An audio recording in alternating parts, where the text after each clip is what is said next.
Hello friends, எல்லாருமே பஜ்ஜி செஞ்சுருப்பீங்க. ஆனால் விதவிதமான ஷேப்பில் செஞ்சுருக்கீங்களா? வாங்க பார்க்கலாம். பஜ்ஜி செய்கிறதுக்கு ப்ரெட்டை ஹார்ட் ஷேப்பில் செஞ்சுக்கணும். நெக்ஸ்ட்டு ப்ரெட்டை எடுத்து சென்டராக சீஸ் வச்சு அந்த ப்ரெட்டை ஸ்கொயர் ஷேப்பில் கட் பண்ணி எடுத்துக்கணும். ஹாஃப் சர்க்கிளுக்கு அப்பளம், ரவுண்ட் ஷேப்புக்கு புடலங்காய், லாங் ஷேப்புக்கு வாழைப்பூ, ஓமவல்லி லீஃப் ஷேப்புக்கு கத்திரிக்காய், இதை எல்லாத்தையும் அதனுடைய ஷேப்புக்கு கட் பண்ணி எடுத்துக்கணும். நான் இன்னைக்கு Sakthi brand bajji bonda ready mix தான் எடுத்திருக்கேன்.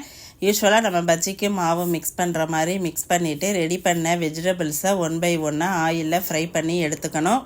ரொம்பவே சூப்பராக இருக்கும். கிட்ஸ் எல்லாம் ஹாலிடேயில் இருப்பாங்க. அவங்களுக்கு இந்த மாதிரி டிஃப்ரெண்ட்டாக செஞ்சு கொடுத்து அசத்துங்க.